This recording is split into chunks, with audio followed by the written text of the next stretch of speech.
Hello friends, welcome to civil services dream.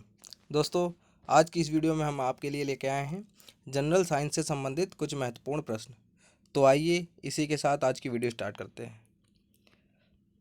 आज का पहला क्वेश्चन है, दूरी नापने की सबसे बड़ी इकाई है। सबसे बड़ी इकाई पूछी गई है दूरी नापने की।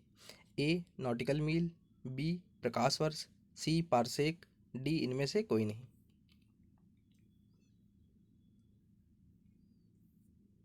जी, इसका राइट आंसर है सी पारसेक।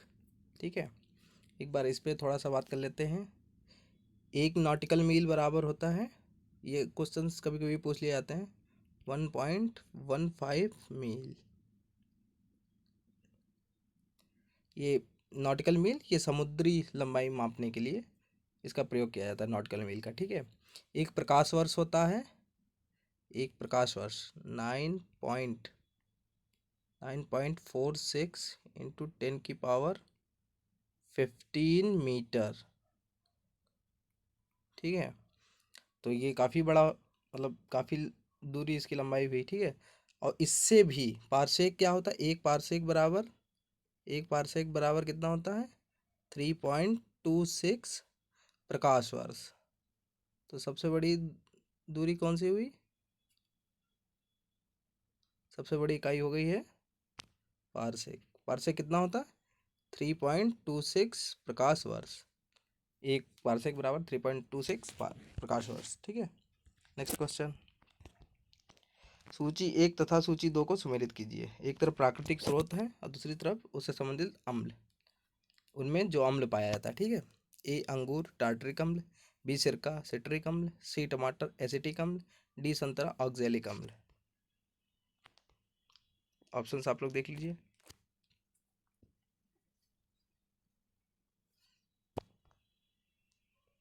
ये इसका राइट आंसर है डी, 1, 3, 4 और 2। इसको इस तरीके से देख लेते हैं। A1 अंगूर में कौन सा अम्ल पाया जाता है, टार्टरिक अम्ल। B3 सिरके में एसिटिक अम्ल। C4 टमाटर में ऑक्जेलिक अम्ल। D2 संतरे में सिट्रिक अम्ल। ठीक है, अंगूर में टार्टरिक अम्ल, सिरका में एसिटिक अम्ल, टमाटर में ऑक्जेलिक अम्ल और डी संतरे में सिट्रिक अम्ल। Next question. निम्नलिखित कथनों पर विचार कीजिए कि यह एक साथ मतलब एक साथ अंतःस्रावी तथा बहिस्रावी दोनों प्रकार की ग्रंथि है। बी, यह मानव शरीर की सबसे बड़ी ग्रंथि है। सी, यह प्रोटीन की अधिकतम मात्रा को कार्बोहाइड्रेट में परिवर्तित कर देता है। ठीक है, इसमें से पूछा गया है उपर्युक्त कथनों में से कौन सा कथन यकृत के संबंध में सही है। कौन कौन से कथन, केवल बी, केवल बी तथा सी, ए बी तथा सी, केवल ए तथा बी।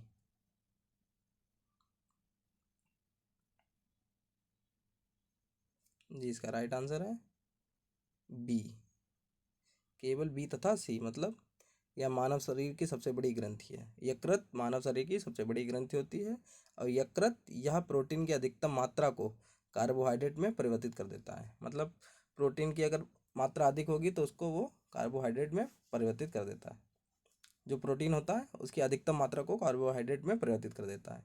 जबकि ये जो कथन है उसमें लिखा है यह एक साथ अंतःस्रावी तथा बहिस्रावी दोनों प्रकार ग्रंथि है। ये यकृत नहीं, ये अग्नाशय के अंतर्गत आता है। अग्नाशय, अग्नाशय में वो अंतःस्रावी तथा बहिस्रावी दोनों प्रकार की ग्रंथि होती है, अग्नाशय। तो इसका राइट आंसर होगा केवल बी तथा सी। Next question. निम्नलिखित में से कौन विद्युत ऊर्जा को यांत्रिक ऊर्जा में बदलता है। ए विद्युत मोटर, बी डायनेमो, सी विद्युत सेल, डी ट्यूबलाइट। जी, इसका राइट आंसर है ए विद्युत मोटर। इसमें कहा पूछा गया था विद्युत ऊर्जा को यांत्रिक ऊर्जा में कौन बदलता है, तो ये इसका राइट आंसर होगा विद्युत मोटर। जबकि इसका जस्ट अपोजिट, यांत्रिक ऊर्जा को विद्युत ऊर्जा में कौन बदलता है, डायनेमो। डायनेमो होता है वो यांत्रिक ऊर्जा को विद्युत ऊर्जा में परिवर्तित कर देता है। इसके अलावा विद्युत सेल, विद्युत सेल क्या करता है, इसको आप लोग कहीं नोट कर लीजिए, ये रासायनिक ऊर्जा को विद्युत ऊर्जा में परिवर्तित कर देता है। जबकि ट्यूबलाइट ये विद्युत ऊर्जा को प्रकाश ऊर्जा में। तो चार ऑप्शंस कैसे हैं, विद्युत मोटर हो गया, विद्युत ऊर्जा को यांत्रिक ऊर्जा में बदलता है।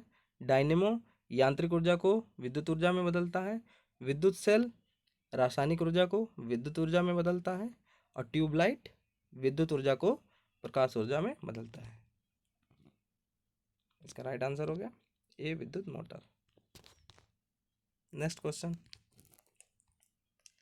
सर्वप्रथम कोशिका शब्द का प्रयोग किसने किया था? A, Antonie van Leeuwenhoek, B, Rudolf Virchow, C, Robert Hooke, D, Matthias Schleiden. जी इसका राइट आंसर है सी, रॉबर्ट हुक। सर्वप्रथम कोशिका शब्द का प्रयोग किया था रॉबर्ट हुक ने। और इन तीनों लोगों के बारे में भी जान लेते हैं। कोशिका की खोज की थी एंटोनी वॉन ल्यूवेनहॉक ने। खोज किसने की थी? एंटोनी वॉन ल्यूवेनहॉक ने। जबकि नामकरण किया था सबसे पहले कोशिका शब्द का प्रयोग किसने किया था? रॉबर्ट हुक ने। इसके अलावा रडोल्फ विर्चो कौन थे? ये सुन लीजिए आप लोग। रडोल्फ विर्चो, इन्होंने स्पष्ट किया कि कोशिका विभाजन होता है और नई कोशिकाओं का निर्माण पूर्व स्थित कोशिकाओं के विभाजन से होता है। मतलब इन्होंने कहा था कि कोशिकाओं का विभाजन होता है और जो नई कोशिकाएं कैसे बनती हैं, जो पूर्व पहले से ही जो कोशिकाएं होती हैं उन्हीं के विभाजन से नई कोशिकाएं बनती हैं, ये कहा था रडोल्फ विर्चो ने। जबकि मैथियस लाइडेन, इन्होंने कोशिका सिद्धांत का प्रतिपादन किया था, जबकि ये यह सिद्ध नहीं कर पाए थे कि कोशिका विभाजन कैसे होता है। ठीक है, तो कोशिका सिद्धांत का प्रतिपादन किया था मैथियस लाइडेन ने। इन्होंने, जबकि इन्होंने ये सिद्ध नहीं कर पाया था कि कोशिका विभाजन होता कैसे है, ये सिद्ध किया था रडोल्फ विर्चो ने। रॉबर्ट हुक ने सर्वप्रथम कोशिका शब्द का प्रयोग किया था और एंटोनी वॉन ल्यूवेनहॉक ने कोशिका की खोज की थी। नेक्स्ट क्वेश्चन, निम्नलिखित में से कौन सही सुमेलित नहीं है? इसमें पूछा गया कौन सही सुमेलित नहीं है, सुमेलित नहीं है। एक तरफ भौतिक राशि है, दूसरी तरफ उससे संबंधित उसका मूल मात्रक। तो ए, विद्युत धारा एम्पियर, बी, ताप सेल्सियस, सी, ज्योति तीव्रता कैंडेला, डी, पदार्थ की मात्रा मूल। जिसका राइट आंसर होगा बी, ताप। ठीक है, क्योंकि विद्युत धारा का एम्पियर होता है, ज्योति तीव्रता का कैंडेला होता है, पदार्थ की मात्रा का मोल होता है, जबकि ताप का होता है केल्विन, सेल्सियस नहीं होता है, केल्विन होता है ताप का मूल मात्रक। नेक्स्ट क्वेश्चन, एपिडीमियोलॉजी किससे संबंधित है? ए, यह चिकित्सा विज्ञान की वह शाखा है जिसमें रासायनिक यौगिकों से उपचार किया जाता है। बी, यह समय मापने वाला विज्ञान है। सी, विज्ञान की इस शाखा में पक्षियों से संबंधित अध्ययन किया जाता है। डी, विज्ञान की यह शाखा महामारी और उसके उपचार से संबंधित है। एपिडीमियोलॉजी किससे संबंधित है, ये क्वेश्चन है। तो इसका राइट आंसर क्या होगा?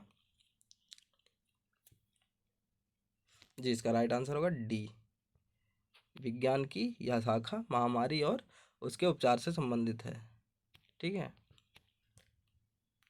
जैसे कि वर्तमान में महामारी से ग्रसित हैं सब लोग, तो वो किसके अंतर्गत आएगी? एपिडीमियोलॉजी के अंतर्गत। उससे संबंधित जितना विज्ञान के अंदर उसके जो खोज की जा रही है, वैक्सीन खोज की जा रही है, वो सब एपिडीमियोलॉजी से संबंधित होगा। विज्ञान की यह शाखा महामारी और उसके उपचार से संबंधित है। ठीक है, इसके अलावा हम लोग बात कर लेते हैं ए क्या है? यह है कीमोथेरेपी। इसका तो काफ़ी आप लोगों ने सुना होगा, ये कैंसर के लिए कीमोथेरेपी की जाती है, कैंसर के इलाज के लिए। यह चिकित्सा विज्ञान की वह शाखा है जिसमें रासायनिक यौगिकों से उपचार किया जाता है। तो इसे ये ए हो जाएगा कीमोथेरेपी। ठीक है, बी, ये है होरोलॉजी, होरोलॉजी। ठीक है, होरोलॉजी यह समय मापने वाला विज्ञान है, बी होगा होरोलॉजी। और सी है विज्ञान की इस शाखा में पक्षियों से संबंधित अध्ययन किया जाता है, ये तो काफ़ी सुना होगा, आर्निथोलॉजी। ठीक है, तो पहला क्या होगा? यह चिकित्सा विज्ञान की वह शाखा है जिसमें रासायनिक यौगिकों से उपचार किया जाता है। पहला हो गया कीमोथेरेपी, यह समय मापने वाला विज्ञान है। दूसरा हो गया होरोलॉजी। थर्ड हो गया विज्ञान की शाखा में पक्षियों से संबंधित अध्ययन किया जाता है। थर्ड हो गया आर्निथोलॉजी। और डी हो गया एपिडीमियोलॉजी। विज्ञान की यह शाखा महामारी और उसके उपचार से संबंधित है। नेक्स्ट क्वेश्चन, निम्नलिखित में से कौन एक रेडियो एक्टिव तत्व नहीं है? मतलब इसमें से कौन, ये जो चार ऑप्शंस हैं इसमें से रेडियो एक्टिव तत्व नहीं है, ये पूछा गया है। तो ट्राइट्रियम तो होता है, ठीक है। फ्रांसियम भी रेडियो एक्टिव तत्व है। एस्टेटिन ये भी रेडियो एक्टिव तत्व है, जबकि जर्कोनियम रेडियो एक्टिव तत्व नहीं है। तो इसका राइट आंसर होगा जर्कोनियम। जर्कोनियम रेडियो एक्टिव तत्व नहीं है। नेक्स्ट क्वेश्चन, सुमेलित कीजिए। एक तरफ पौधे का नाम है, दूसरी तरफ उससे संबंधित रोग तथा बीमारी। ए आम तथा बैंगन, ब्राउनिंग। बी आंवला, मार्स। सी मटर, लिटिल लीफ। डी फूलगोभी, निक्रोसिस। इसके ऑप्शंस हैं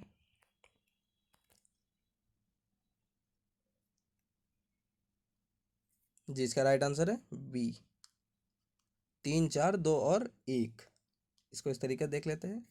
ए थर्ड, आम तथा बैगन, इसमें कौन सा रोग लगता है? Little leaf. बी फोर्थ, आंवला, निक्रोसिस। सी 2 मटर, मार्स, ठीक है। और डी फूलगोभी, ये होगा ब्राउनिंग। देख लीजिए, आम तथा बैंगन में कौन सा रोग लगता है? Little leaf. आंवले में निक्रोसिस रोग, मटर में मार्स रोग, और फूलगोभी में जो रोग लगता है उसका नाम है ब्राउनिंग। ये किसकी कमी से होते हैं ये भी सुन लीजिए एक बार। लिटिल लीफ होता है जस्ते की कमी से। जो आम तथा बैंगन में लिटिल लीफ होता है वो होता है जस्ते की कमी से। ये हो गया जस्ते की कमी से, ठीक है। फिर निक्रोसिस होता है बोरोन की कमी से। किसकी कमी से? बोरोन, ठीक है। ब्राउनिंग में भी बोरोन की कमी होती है, बोरोन, ठीक। और मार्स में क्या होता है? मार्स में होता है मैंगनीज की कमी,